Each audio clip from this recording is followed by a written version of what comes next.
tentunya bukan hanya pemilihan umum saja, tapi pilkada juga. Baik. Gitu.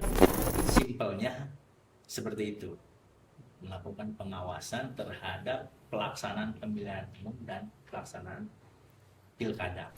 Tahapannya, kalau bicara tahapan ya pasti banyak ya, perencanaan, pemutakhiran data, terus kemudian tahapan misalnya masuk kepada tahapan verifikasi calon, terus kemudian tahapan kampanye, masa tenang, sampai pada hari H pemungutan suara.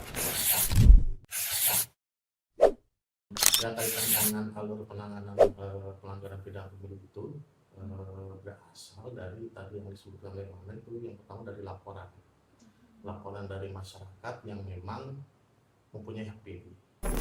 Terus itu yang pertama. Terus yang kedua itu dari temuan. Temuan itu hasil pengawasan aktif kita sebagai Bawaslu, yaitu disebut dengan temuan. Itu jadi masuk nanti alur penanganan pidana. Dan ada jenis-jenis pelanggaran kan, berangkatnya dari jenis-jenis pelanggaran dulu. Ada 4 kurang lebih jenis pelanggaran. Yang pertama administrasi, pelanggaran kode etik, pelanggaran pidana pemilu, sama pelanggaran hukum lainnya. Nah, pelanggaran-pelanggaran itu penanganannya berbeda. Yang pidana nanti akan ditangani oleh Sentra Gakumdu. Semua dugaan pelanggaran dari 4 jenis itu berangkatnya dari laporan dan temuan. Nah, dari laporan temuan itu ada namanya syarat formil dan material.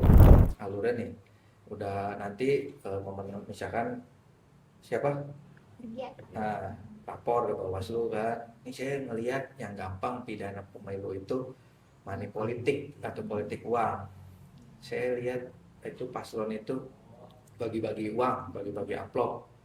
Nah udah tuh kita data nih, isi formulir segala macem gitu kan, ada saksinya, ada bukti videonya. Nah jika memenuhi unsur seperti yang tadi dikatakan Pak Adnan, itu nanti masuk ke ranah Gakumdu. Nah nanti sebelum itu Bawaslu ada berwenang untuk mengambil klarifikasi. Klarifikasi itu saksi dipanggil, pemohon atau pelapor dipanggil, terlapor dipanggil gitu kan.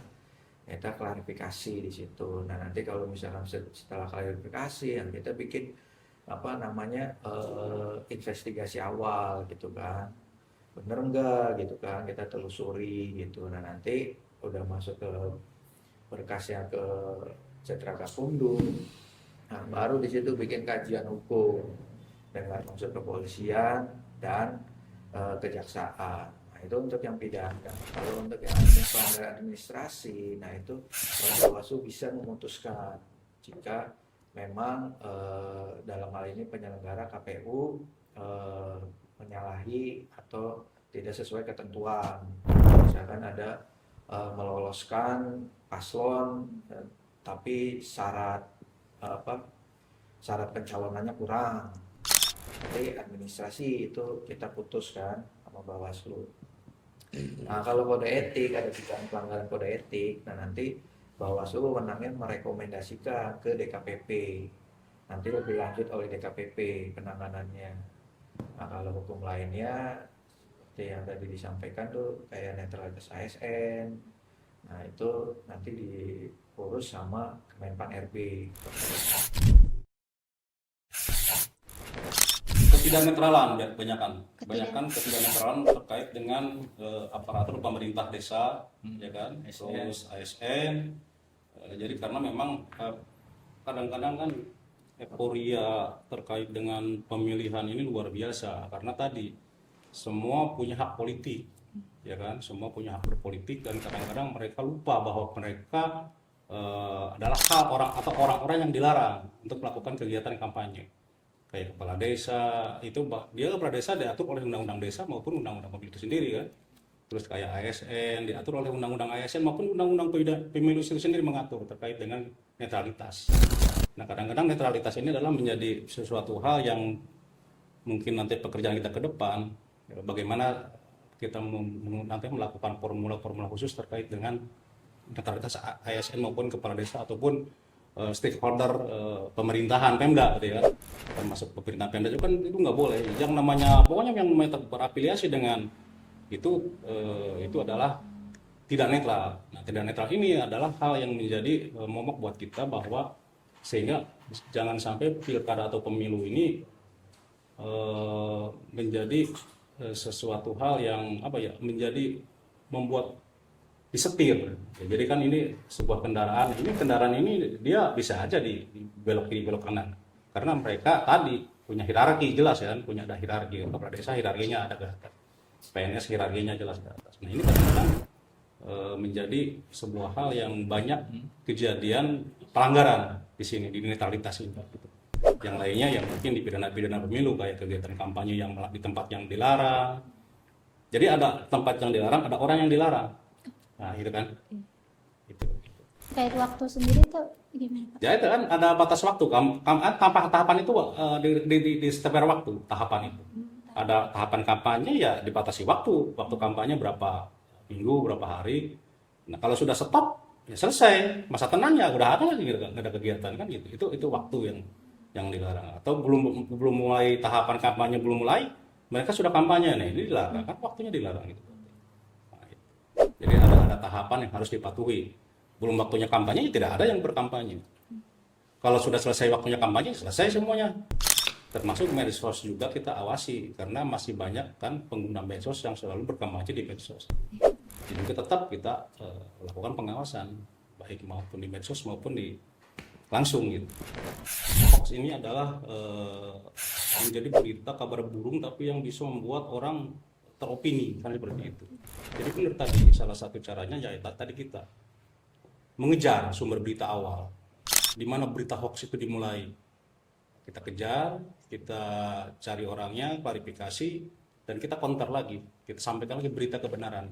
Sehingga hoax itu kita lawan dengan fakta kan seperti itu. Nah ini yang di kasus di medsos kan. Ada lagi yang kejadian terkait surat kaleng. Ada surat kaleng ke Bawaslu Karawang itu dari aliansi mahasiswa Tegalwaru atau apa gitu terkait dengan penyebaran money politik di wilayah Tegalwaru dan sekitarnya. Dan itu surat itu ke Bawaslu Karawang dan ke Bawaslu Provinsi Jabar. Tapi kita harus tahu betul sumber berita itu dari mana. Karena si pengirim berita ini tidak pernah memberikan alamat atau si pengirim ini tidak ada. Saya sendiri langsung mendatangi lokasi. Saya langsung cari sumber berita di mana nih biasanya kalau emang ini atas nama aliansi mahasiswa Tegalwaru ya kita siapa kira-kira orang-orangnya kan gitu. Sehingga teman-teman mahasiswa kita panggil, kita kumpulin, ajakin ngobrol, ngopi gimana, mencari sumber berita. Ternyata memang berita itu hanya hoax belaka. Dan sehingga kami ekspos lagi bahwa kami melakukan investigasi ke lapangan terkait berita tersebut. Kami keliling, mendatangi teman-teman mahasiswa yang ada di sana, kita ngobrol, dipoto, terus kita masuk ke warung-warung, ngopi, ngobrol, nanyain terkait dengan berita benar nggak ada pembagian uang atau apa, ya kita terus kontra terus.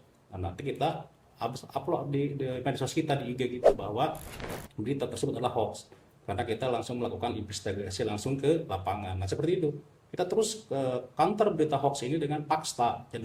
Jadi langsung tadi kalau di medsos kita sumber beritanya kita kejar, kalau ada surat dari berita langsung dari masyarakat kita kejar ke masyarakatnya itulah. Jadi supaya cepat berita ini tidak bisa kita biarkan, ya kan? Karena ini akan membuat gaduh, ya kan, membuat gaduh suasana tahapan. Karena tahapan ini harus sesuai rule-nya, jangan sampai dibentur-benturkan oleh berita-berita yang nggak jelas kebenarannya. Kita juga kerja keras supaya berita ini jangan sampai melebar, jangan sampai meluas, karena akan membuat gaduh suasana perhelatan tahapan. Nah, itu.